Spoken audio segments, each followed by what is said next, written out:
Por via das dúvidas, eu vou mandar o Craig também gravar, que hoje tivemos problema. Bem, o Craig não está funcionando.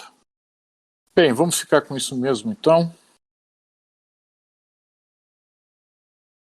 Então, lá na página 22, Teorema Fundamental do Cálculo, seção 20.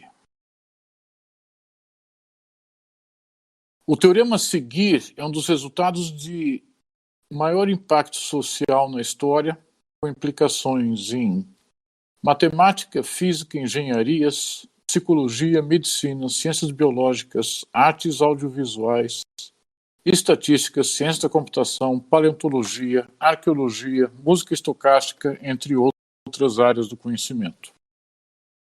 Então, especialmente para vocês, esse é o resultado do ponto de vista matemático mais importante para a carreira de vocês.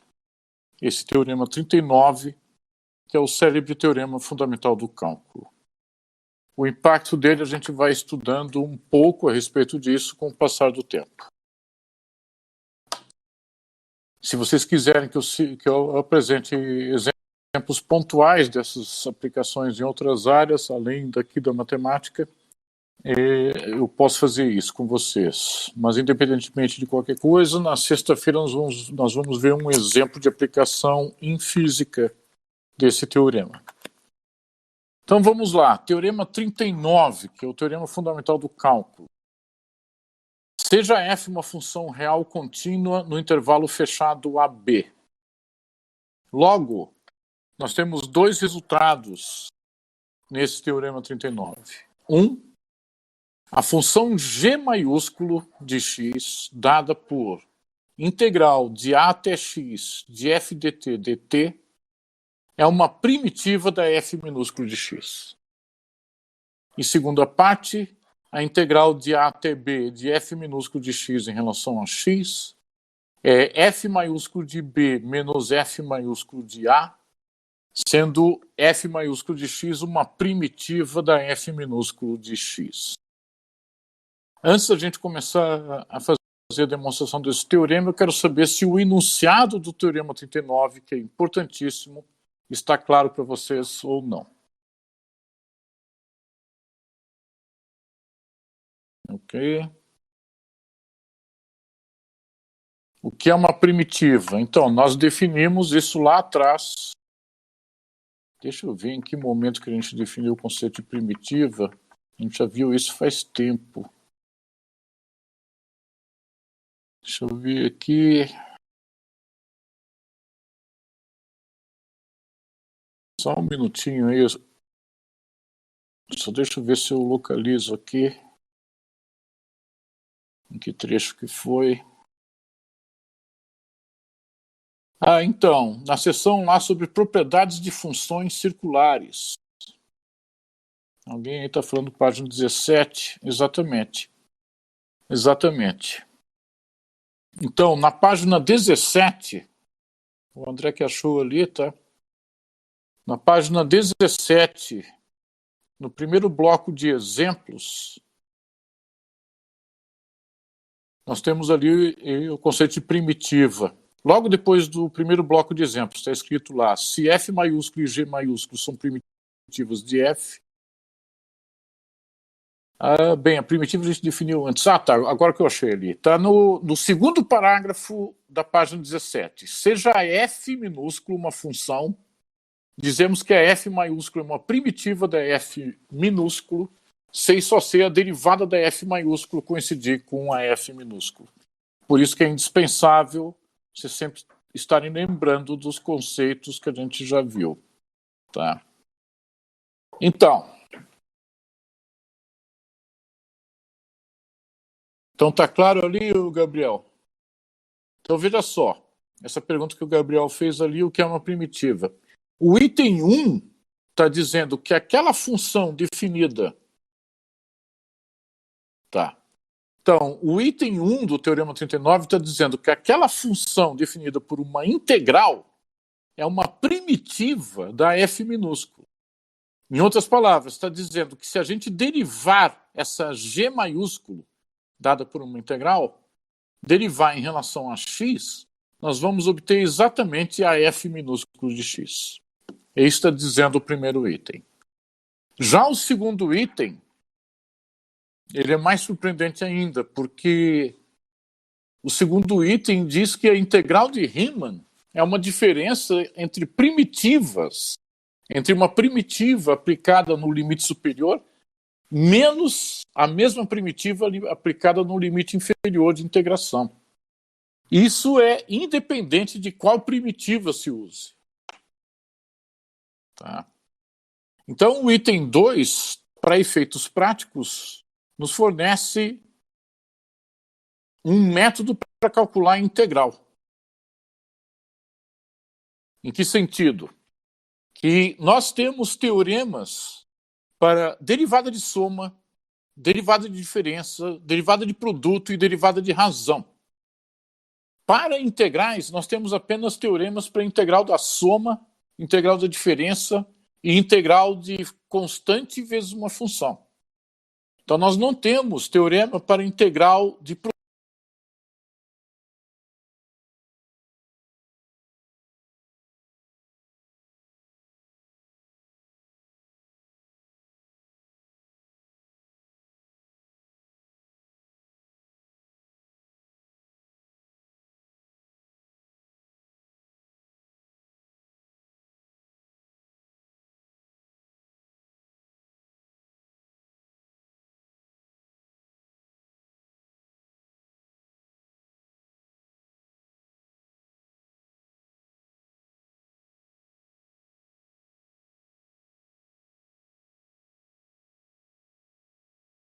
importância desse item 2 do teorema fundamental do cálculo.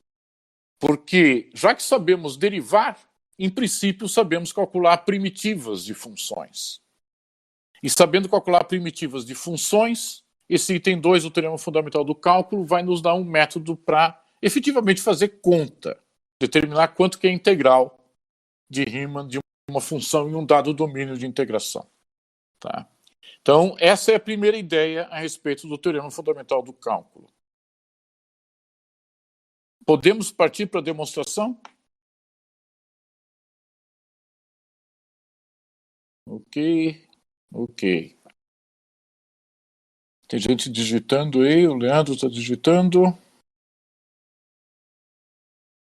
Só esperar um pouquinho aí. Por que é f de t, sendo que a função original é f de x? Bem, eu não sei onde você está tirando essa história de que a função original... Ah, por causa do item 2. Tá bom. Então, aí que está, Leandro. Veja o item 1. O item 1 nós estamos definindo uma função g maiúsculo de x por uma integral de a até x. Se a integral é de a até x, certamente a função tem que ser definida sobre uma variável que não seja nem o limite inferior, nem o limite superior de integração. Por isso que é importante lembrar a definição de integral de Riemann, para podermos entender o teorema fundamental do cálculo. A integral de Riemann, quando nós tínhamos lá a integral de f de x dx de a até b, o a e b são fixos. E o x varia entre a e b, entre todos os possíveis valores de a e b. Até aí está de acordo, Leandro? Tá. Bem, aqui nós estamos definindo uma função g de x dada por uma integral de a até x, de f de t dt. Então, para cada x real, nós vamos ter ali um valor dado pela integral de f de t dt de a até x. Então, esse t vai variar de a até x. Então, para um certo x real, nós temos uma integral de a até x de ft dt. Para outro x real, no mesmo intervalo fechado AB, vamos ter uma outra integral e assim por diante. Então, a variável de integração, em circunstância alguma, pode coincidir com qualquer um dos limites de integração. Em relação ao item 1, tá ok? Eu já falo do item 2.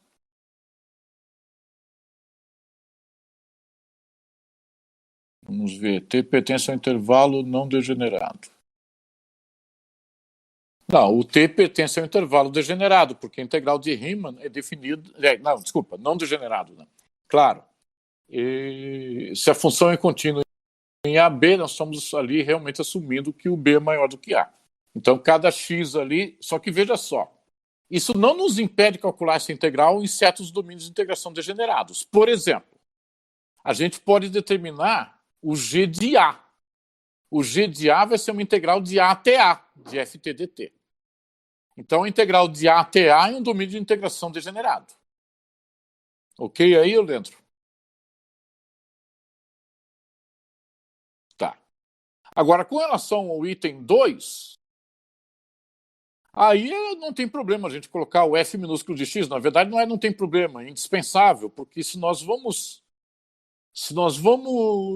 assumir que aquela f maiúsculo de x no item 2 é uma primitiva de f minúsculo de x, é porque a derivada dela em relação a x, a derivada da f maiúsculo em relação a x, tem que coincidir com a f minúsculo de x.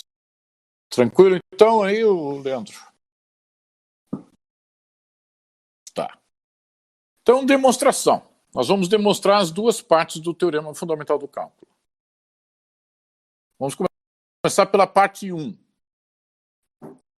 Vejam lá a leitura da demonstração. Devemos provar que a derivada em relação a x da g maiúsculo de x é igual a f minúsculo de x. Por que devemos provar isso? Porque é exatamente isso que o item 1 está dizendo. O item 1 está dizendo que aquela g maiúsculo de x é uma primitiva da f minúsculo de x. Se é uma primitiva, pelo conceito de primitiva, então a derivada da g tem que resultar na f minúsculo. Então é isso que a gente tem que provar. Já que devemos provar que a derivada em relação a x da g maiúsculo resulta na f minúsculo, então tudo que a gente tem que fazer é apenas calcular essa derivada. Por isso está escrito ali no texto, logo, calculemos a derivada em relação a x de g maiúsculo de x. Até aí, estamos tranquilos? O que deve ser feito no item 1? Ok? Tá.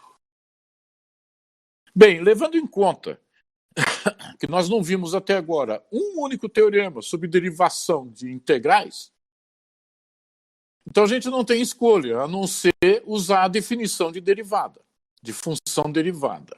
Então vejam lá o começo da segunda linha da demonstração. Quanto que é a derivada em relação a x da g maiúsculo de x? Usando a definição de função derivada, é simplesmente o limite com h tendendo a zero de g de x mais h menos g de x, tudo isso sobre h. Ali nós estamos usando apenas a definição de função derivada, onde a gente está calculando a derivada em cada ponto x desse domínio, que é o intervalo fechado de A até B. Então, o uso de derivada como limite com h tendendo a zero de g de x mais h menos g de x, tudo isso sobre h, estamos de acordo com isso? Ok. Ok. Mas, o que é aquele sobre h? Aquele g de x mais h menos g de x, tudo dividido por h, é equivalente a multiplicar o g de x mais h menos g de x pelo simétrico multiplicativo de h, que é 1 sobre h. Por isso que no final da segunda linha está escrito limite com h tendendo a zero de 1 sobre h, que multiplica g de x mais h menos g de x. Estamos de acordo com o final da segunda linha? Eu vou ter que ir perguntando passo a passo, porque o teorema é importante, tá? Ok? Ok. Então, terceira linha. Na terceira linha, a gente vai usar a definição da função g maiúsculo. Então, a função g maiúsculo foi dada de que forma? G maiúsculo de algo é integral de A até esse algo de ft dt. Logo, aquele g de x mais h é simplesmente a integral de A até x mais h de ft dt. Enquanto o g de x é a integral de A até x de ft dt. Por isso que o começo da terceira linha da demonstração está escrito limite com h tendendo a zero de 1 sobre h, que só está repetido, vezes integral de a até x mais h ft dt menos integral de a até x ft dt. Estamos de acordo com o começo da terceira linha da demonstração?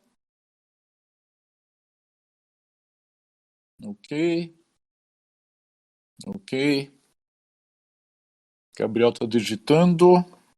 Ah, tá. Então tá bom.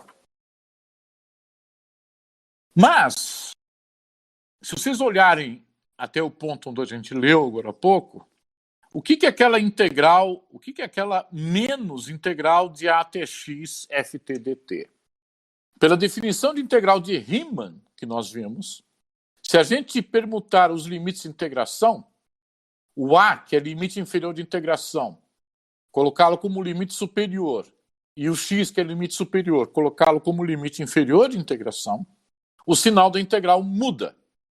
Então, aquele menos integral de a até x ft dt é mais integral de x até a de ft dt. Estamos usando, nesse final da terceira linha, a própria definição de integral de Riemann. Mudou os limites de integração, trocou os limites de integração, mudou o sinal da integral. Estamos de acordo com o final da terceira linha? Ok. Tá bom. Mas, se vocês derem uma olhada nesse final da terceira linha, vocês vão perceber que ali nós temos uma soma de duas integrais, que são integrais da mesma função, em relação à mesma variável, sendo que o limite inferior de integração de uma delas coincide com o limite superior de integração da outra, que é aquele a. Acontece que nós vimos no nosso último encontro, foi o último teorema, o teorema 38, que nós discutimos no último encontro, que prevê exatamente uma situação como essa. Quando nós temos uma soma de integrais, que estamos integrando a mesma função em relação à mesma variável, em que o limite inferior de integração de uma coincide com o limite superior de integração da outra, essa soma de integrais pode ser escrita na forma de uma única integral. No caso, vai ser uma integral de x até x mais h. Por isso que no começo da quarta linha, nós temos limite com h tendendo a zero de 1 sobre h, que só está repetindo, da integral de x até x mais h, f de t dt. Então, escrevemos aquelas duas integrais na forma de uma única integral, usando o teorema 38, cuja demonstração eu esbocei para vocês no último encontro. Estamos de acordo com o começo da quarta linha? Ok. Tá. H pode ser um valor negativo? Certamente H pode ser um valor negativo. Por que isso? Por causa do limite com H tendendo a zero. Essa questão que o André levantou é importante. Limite com H tendendo a zero significa que o H pertence ao intervalo de 0 menos delta a 0 mais delta. Então, isso significa que aquela integral que vocês estão vendo no começo da quarta linha, aquele domínio de integração, ele é um intervalo fechado de x até x mais h, se h for positivo, ou de x mais h até x, se h for negativo. Estamos de acordo com isso, em relação a essa pergunta feita pelo André? Ok. André, tranquilo? Tá. Mas, continuando a quarta linha, acontece o seguinte, que por hipótese nós assumimos no teorema 39 que essa função f é contínua no intervalo fechado AB. Como aquele domínio de integração de x até x mais h, no caso de h ser positivo, ou de x mais h até x, no caso de h ser negativo, está inteiramente contido no intervalo fechado AB, significa que essa função é contínua nesse domínio de integração também. E se essa função é contínua nesse domínio de integração, é aplicável o teorema do valor intermediário, também conhecido como valor médio para integrais. O teorema do valor intermediário, nós também conversamos a respeito dele. É o teorema, deixa eu achar onde é que está, é o teorema 36, na página anterior. Nós discutimos sobre ele. O teorema do valor intermediário garante que existe um certo Z. Onde está esse Z? Esse Z está no intervalo aberto de x até x mais h, se o h for positivo, ou está no intervalo de x mais h até x, se o h for negativo. Mas ele está lá. Como que a gente sabe que ele está lá? Porque a função é contínua, que é justamente condição de aplicabilidade do teorema do valor intermediário. Então, o teorema do valor intermediário diz que aquela integral é igual a f de z para esse z nesse intervalo aberto, vezes a medida do domínio de integração. Mas a medida do domínio de integração é quanto? Como o domínio de integração é de x até x mais h, se h for positivo, ou de x mais h até x, essa medida do domínio de integração é simplesmente h. Então, nós temos limite com h tendendo a zero, de 1 sobre h, que está apenas repetindo, vezes f de z, vezes h. Então, nesse ponto, no meio da quarta linha da demonstração, nós estamos aplicando apenas o teorema do valor intermediário para integrais. Por isso está escrito aquela observação, sendo z pertencente ao intervalo de x até x mais h, ou de x mais h até x, que daí é aquela pergunta feita agora há pouco pelo André. Estamos de acordo com esse final da quarta linha da demonstração? Ok. Ok. Tá bom. Logo, o que a gente... Mas aí que tá, veja só.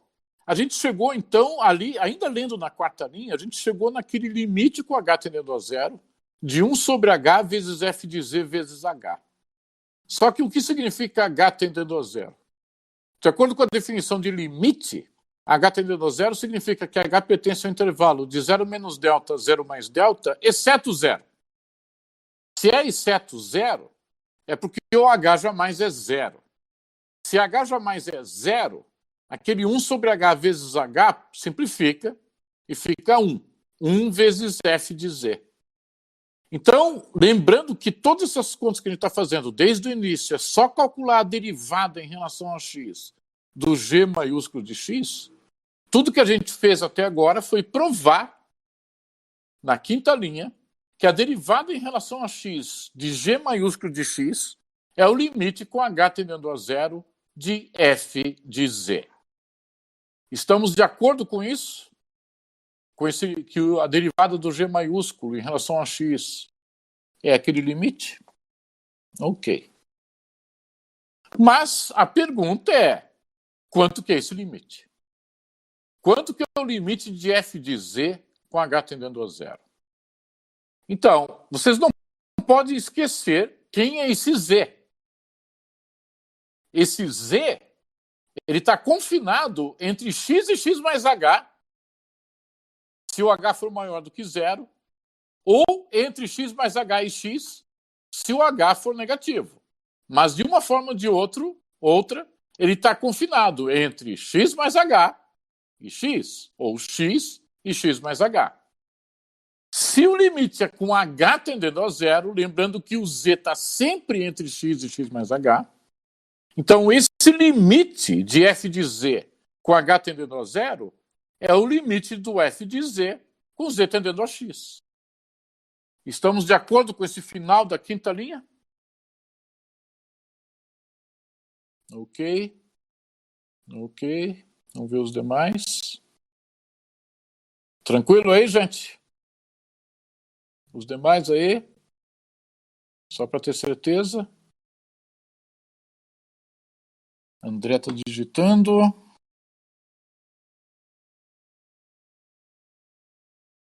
Aí seria degenerado por ser intervalo x a X a X, não, de X a X mais H, é isso que você quer saber, André?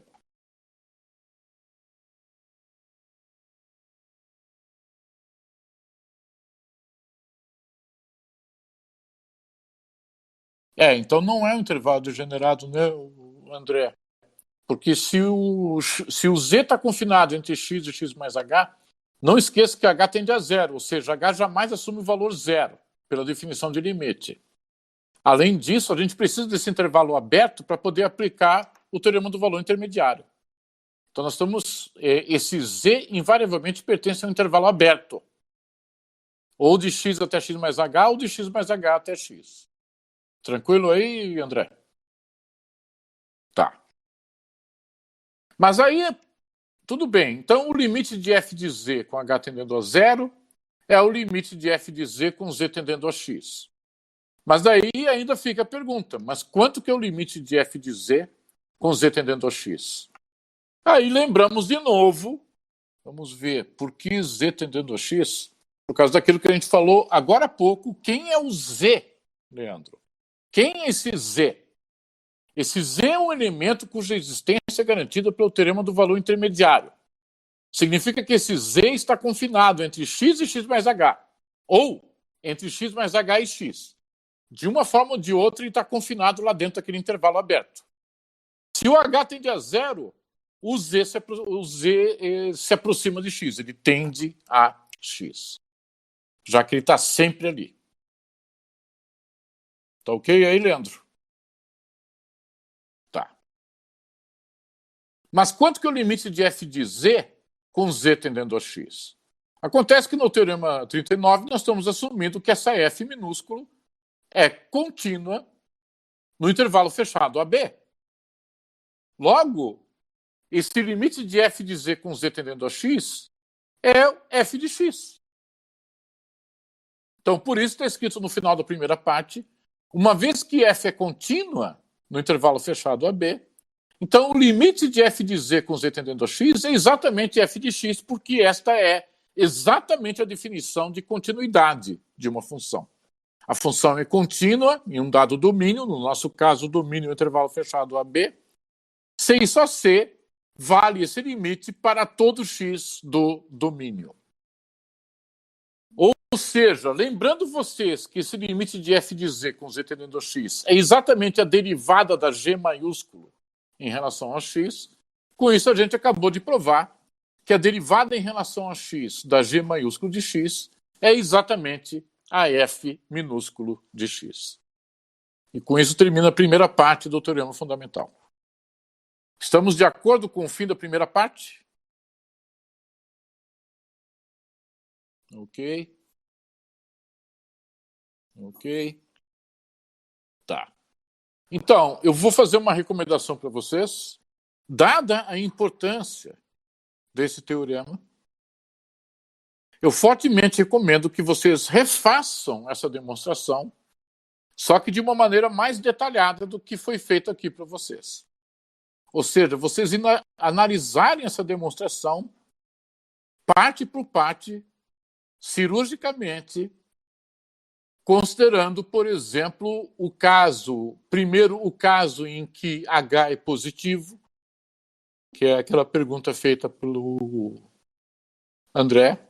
Depois, analisar em separado o caso em que H for negativo, para que vocês possam ter uma visão mais detalhada a respeito dessa demonstração. Tá. Segunda parte. A segunda parte do teorema diz que aquela integral da f minúsculo de x em relação a x de a até b é f maiúsculo de b menos f maiúsculo de a, sendo que o f maiúsculo de x é uma primitiva qualquer da f minúsculo de x.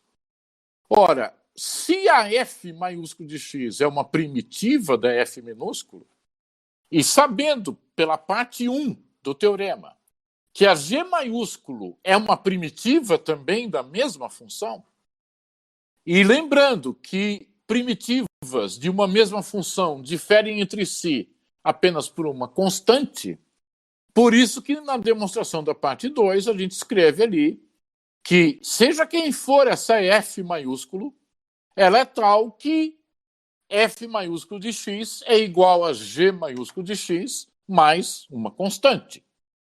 Estamos de acordo com esse começo da parte 2?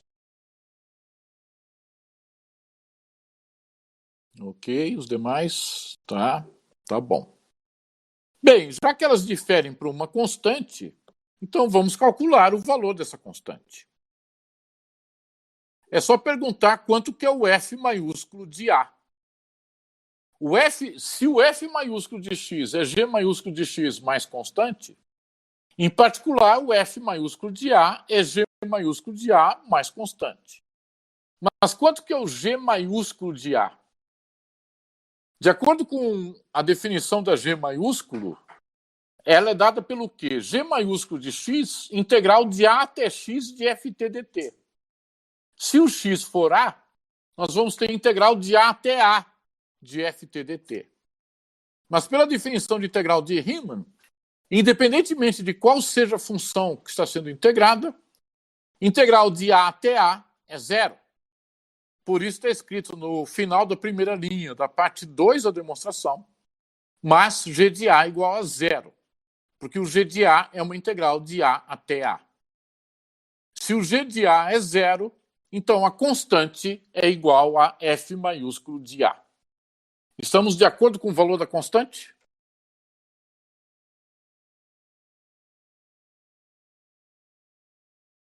Ok, tá bom.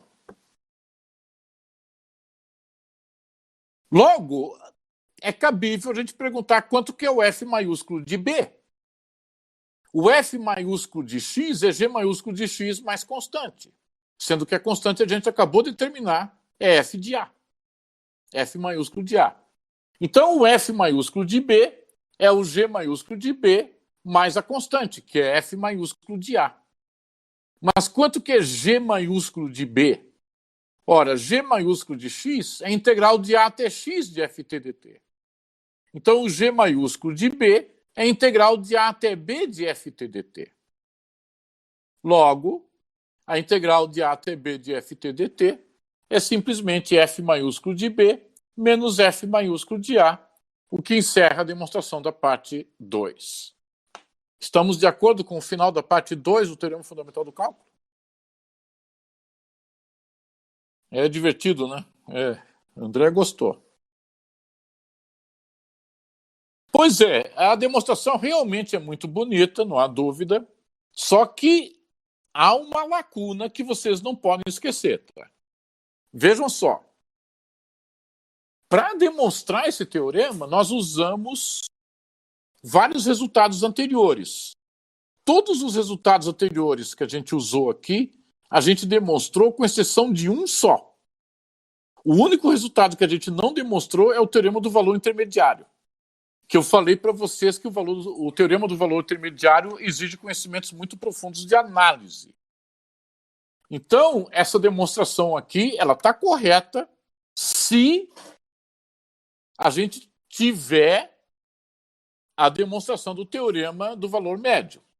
Então, para que vocês sejam 100% convencidos dessa demonstração feita aqui, em algum momento futuro, quando vocês estiverem mais avançados em seus estudos, vocês darem uma olhada como que é a demonstração desse valor intermediário, para que daí, aí sim, a demonstração do teorema fundamental do cálculo fique completinha, bonitinha, maravilhosa, como vocês estão falando aí.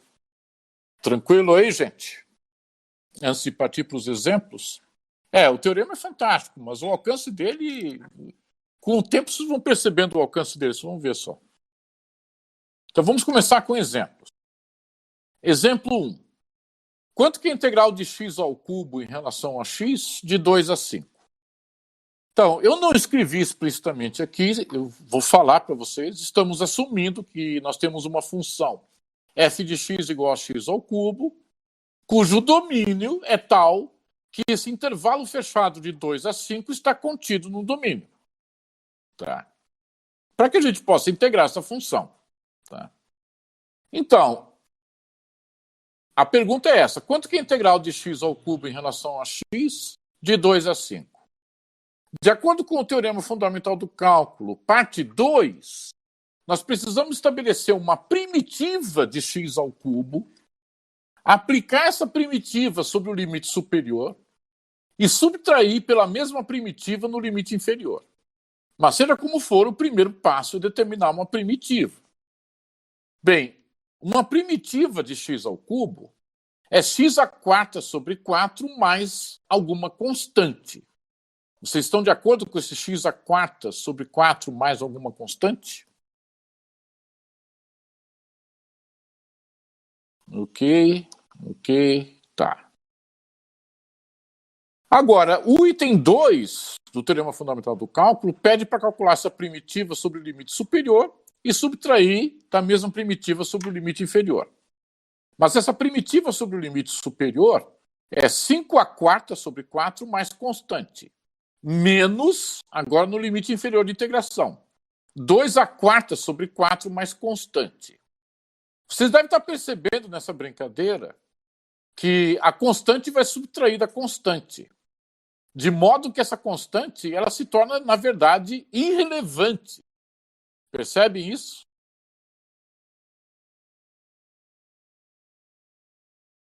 Ok. Então, esse exemplo deve ajudar vocês a se darem conta da demonstração do item 2, da própria demonstração. Essa constante sempre vai ser eliminada. Então, é isso que nós estamos dizendo aqui, Leandro. Por que vai ser eliminada? Porque veja o que está escrito no item 2 do teorema fundamental do cálculo. É a primitiva f maiúsculo sobre b menos a mesma primitiva no ponto A. Então, essa primitiva, ela vai ter lá a tal da constante. Então, quando a gente fizer com o menos FA, nós vamos ter menos constante. E aí essa constante ela vai se mostrar irrelevante para efeitos de contas. Tranquilo aí, Leandro? Então, esses exemplos que eu coloco para vocês, eles têm também esse papel para ajudar a entender cada vez melhor a própria demonstração do teorema fundamental do cálculo. Tá? Então, para efeitos práticos, essa integral de x ao cubo em relação a x de 2 a 5 é simplesmente 5 à quarta sobre 4 menos 2 à quarta sobre 4. Podemos ir para o exemplo 2?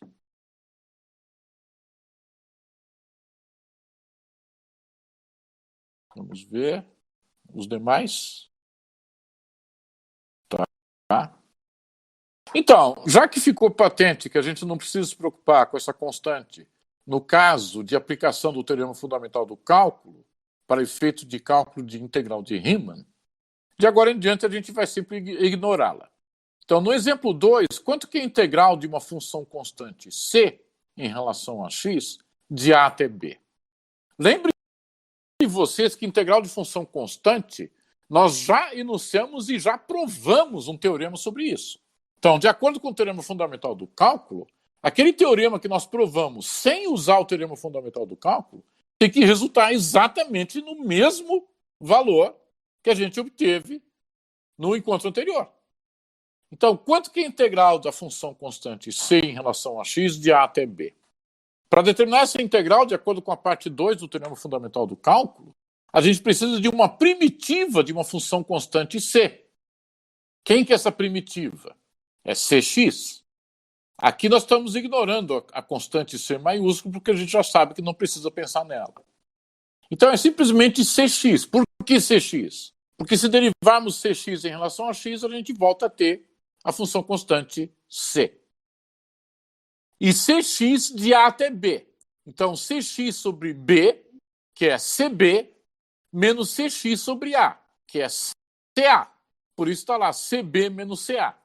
Mas cb menos ca é c que multiplica b menos a, e que é exatamente o teorema que a gente obteve antes para a integral de função constante, quando a gente provou isso sem usar o teorema fundamental do cálculo. Estamos de acordo com o exemplo 2?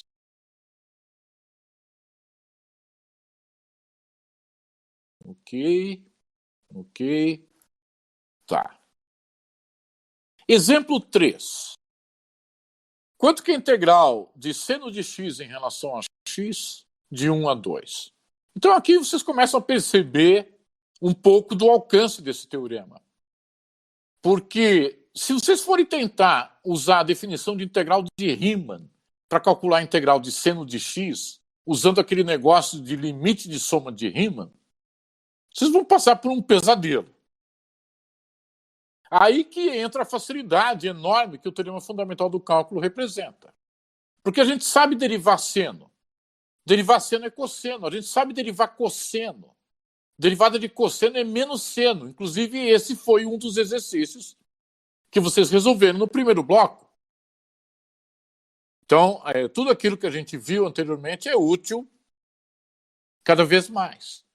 Então, a integral de seno de x em relação a x de 1 a 2, para determinar isso, a gente precisa de uma primitiva de seno de x. Bem, nós sabemos que derivada de cosseno é menos seno. Logo, a derivada de menos cosseno de x em relação a x é seno de x. Então, uma primitiva de seno de x é menos cosseno de x. Claro, vocês poderiam lembrar da constante, mas como a gente já viu, no caso integral de Riemann, a constante é irrelevante, então a gente fica só com menos cosseno de x. De 1 a 2. Então, menos cosseno de x sobre o limite superior de integração, que é 2, por isso menos cosseno de 2, menos o menos cosseno de x sobre 1, que é o limite inferior de integração.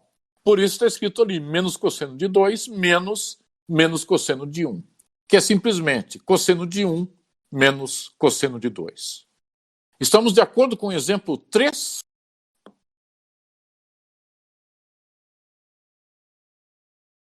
Ok. Então tá bom. Exemplo 4. Quanto que é a integral de 3x ao quadrado menos 2x em relação a x de 1 a 3? Então aqui vocês têm opções. Vocês podem lembrar que integral da soma é a soma das integrais, integral da diferença é a diferença das integrais. E o fato de integral da diferença ser diferença de integrais significa que vocês podem integrar aqui termo a termo. Então, se nós integrarmos 3x ao quadrado em relação a x, de acordo com o teorema fundamental do cálculo, parte 2, isso é 3x ao cubo sobre 3. Porque derivando 3x ao cubo sobre 3 em relação a x, retorna o nosso 3x ao quadrado. E uma primitiva de menos 2x é menos x ao quadrado, porque derivando em relação a x menos x ao quadrado, nós temos aquele menos 2x. Então, uma primitiva que nós temos ali é 3x ao cubo sobre 3 menos x ao quadrado, de 1 a 3, já que o domínio de integração é de 1 a 3.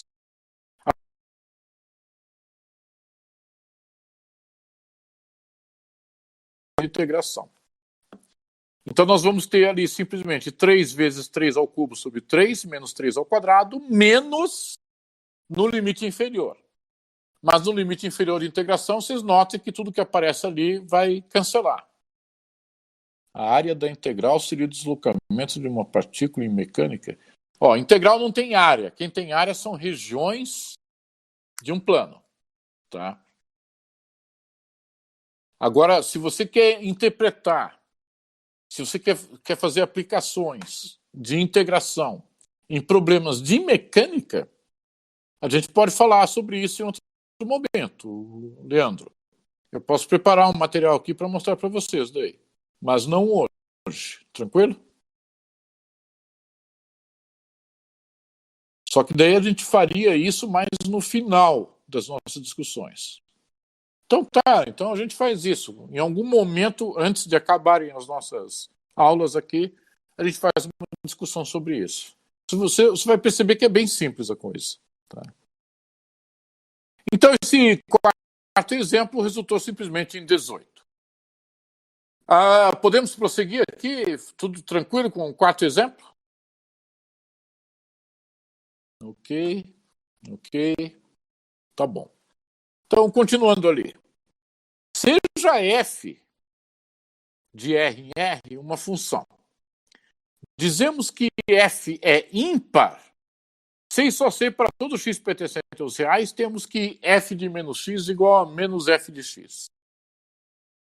dizemos que f é par, C e só C para todos os x pertencentes aos reais, temos f de menos x igual a f de x. Então, existem funções reais que são ímpares, existem funções reais que são pares, e existem funções reais que não são nem ímpares nem pares. Vamos ver exemplos. Exemplo 1. F de R em R tal que f de x igual a x ao cubo é ímpar. Por que isso? Porque f de menos x, no caso de f de x igual a x ao cubo, quanto que é f de menos x? É o cubo de menos x. Mas o cubo de menos x é menos x ao cubo. Ou seja, é menos f de x. Logo, esse primeiro exemplo é de uma função ímpar. Estamos de acordo com o primeiro exemplo de função ímpar?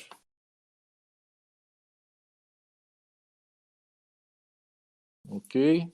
Os demais? Tá. Tá. Vocês devem perceber que qualquer função monomial x elevado a ímpar é uma função ímpar. Então, esse x ao cubo é apenas um caso particular. Segundo exemplo, g de r em r tal que g de x igual a x à quarta. Isso é um exemplo de uma função par. Por que essa função é par? A gente tem que comparar g de menos x com g de x. Então, o g de menos x é a potência quarta de menos x. Mas a potência quarta de menos x é x à quarta, que coincide com a g de x. Logo, essa função é par. Estamos de acordo que a função g é par?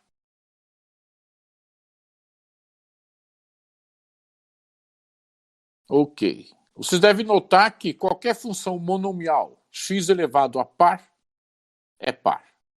Incluindo, obviamente, x elevado a zero, que daí é uma constante, no caso 1. Terceiro exemplo. H de R em R tal que H de x igual a x ao cubo mais x ao quadrado. Esse é um exemplo de uma função que não é nem par e nem ímpar. Eu peço para vocês mesmos demonstrarem como um exercício, sem valer nota, sem fins de avaliação, vocês provarem que essa h de x não é nem par e nem ímpar. Deem uma boa pensada a respeito disso. Teorema 40. Seja f uma função real integrável ímpar, com domínio R. Logo, a integral dessa função de menos a até a é zero.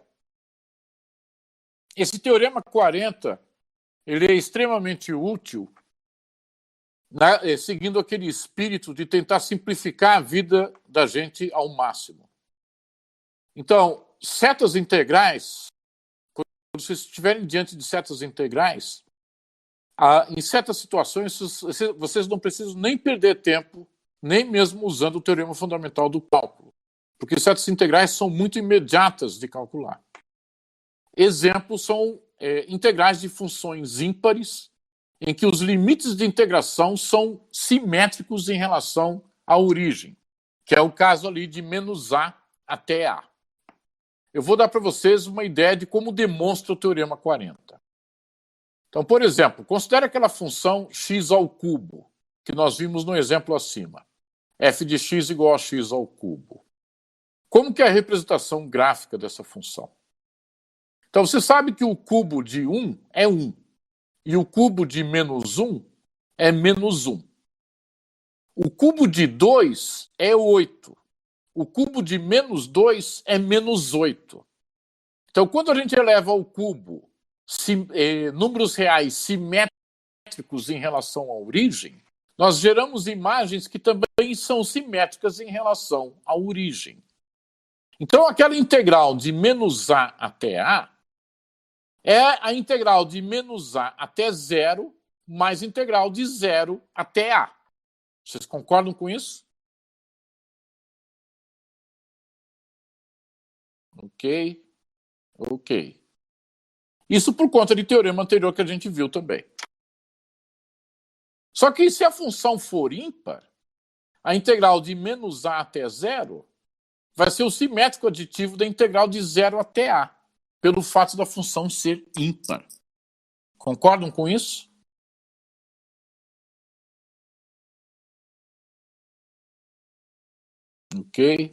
Ok. Então, por isso que, por conta dessa simetria, que essa integral, com esses limites de integração simétricos em relação à origem, é zero. Então vejam lá os exemplos 1 e 2. Não entendi por que não funciona se ela não for ímpar. Bem, a gente está primeiro falando do caso que é ímpar. Daqui a pouco a gente fala de outros casos. Tranquilo aí, André? Tá, então só aguarda aí, a gente já vai falar daqui a pouco sobre isso. Então vejam lá, logo depois do Teorema 40, os exemplos 1 e 2. No exemplo 1, a gente pergunta, quanto que é a integral de menos 3 a 3 de x ao cubo menos x em relação a x? Isso é uma coisa bacana pelo seguinte, porque a soma ou subtração de funções ímpares também é uma função ímpar. Então, aquele x ao cubo é ímpar, menos x é ímpar. Então, aquele x ao cubo menos x é ímpar. Com esses limites de integração, menos 3 a 3, vamos ver, isso acontece pelo fato de a função ser simétrica em relação à origem. É por causa daquela simetria que eu falei agora há pouco, Leandro.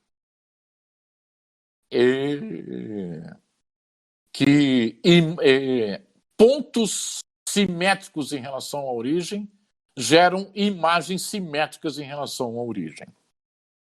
Ok aí, Leandro? Ok. Então, nesse exemplo 1, se vocês quiserem usar o teorema fundamental do cálculo para confirmar que vai dar zero, fiquem à vontade. É até um exercício interessante para vocês verem como está funcionando a coisa. Mas, se a pergunta fosse integral de menos 3 a 4, aí certamente a integral não seria zero. Então, o teorema funciona para a função ímpar com limites de integração simétricos em relação à origem. Então, aqui é muito rápido calcular a integral. E no exemplo 2, seno de x, quanto que é a integral de menos 4 a 4 de seno de x em relação a x? Ora, seno de x, nós vimos a série de potências para seno. É uma série de potências em que todas as potências são ímpares. X menos x ao cubo sobre o fatorial de 3, mais x à quinta sobre o fatorial de 5, menos x à sétima sobre o fatorial de 7, e assim por diante. Então, no caso, a função seno é outro exemplo de função ímpar. Seno de menos x é igual a menos seno de x. Então, a integral de seno de x em relação a x de menos 4 até 4 é outro exemplo de uma integral, que é zero. Estamos de acordo com os exemplos 1 e 2 do Teorema 40? Ok. Então, vamos ver agora a questão levantada ali pelo André Ramos. Teorema 41. Seja f uma função real integrável par. Veja que uma função par não é ímpar. Logo, a integral de menos a até a de f de x em relação a x é 2 vezes a integral de 0 até a de f de x dx. Então, no caso de função par, função real integrável par, a integral de menos a até a dela, novamente, vai ser a integral de menos a até zero mais integral de 0 até a. Até isso, vocês estão de acordo? Tá. Só que, diferentemente das funções ímpares, imagens de elementos simétricos em relação à origem não produzem elementos simétricos em relação à origem, produzem exatamente a mesma imagem. Então, por exemplo, a função f de x igual a x ao quadrado. Elementos simétricos em relação à origem vão produzir sempre elementos maiores do que zero. Concordam com isso?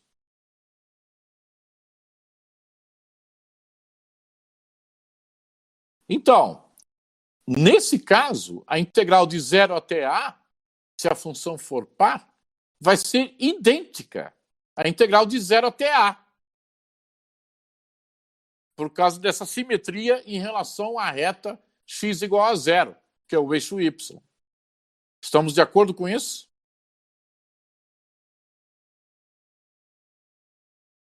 Ok. André também? André, você que tinha perguntado, está de acordo com isso? Tá. Então, vejam só, o Teorema 41 também facilita a vida de vocês. Porque se vocês estão diante de uma função par, com limites de integração simétricos em relação à origem, facilita muito vocês poderem expressar isso como 2 vezes integral de 0 até a. Em que sentido? Porque daí, quando vocês forem aplicar o teorema fundamental do cálculo, parte 2, na hora de subtrair pela primitiva aplicada no limite inferior de integração, como o limite inferior de integração vai ser 0, 0 é um número real que facilita muita conta, pelo fato de ser neutro aditivo e pelo fato de ser absorvente multiplicativo. Então, o Teorema 41 também é uma ferramenta útil para vocês. De acordo com isso, gente?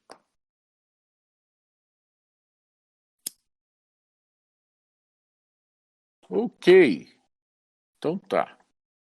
Então, vamos ver, Gabriel está digitando. Tá. Então, logo depois do Teorema 41, nós temos ali uma questão que é cálculo de área. Eu vou deixar essa questão para a gente discutir no próximo encontro. Tá?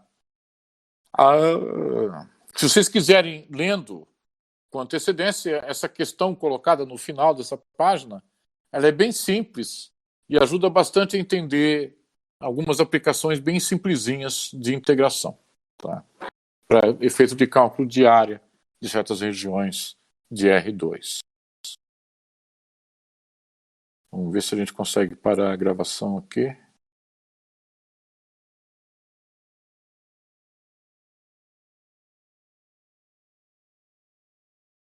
O Gabriel tem gravado aí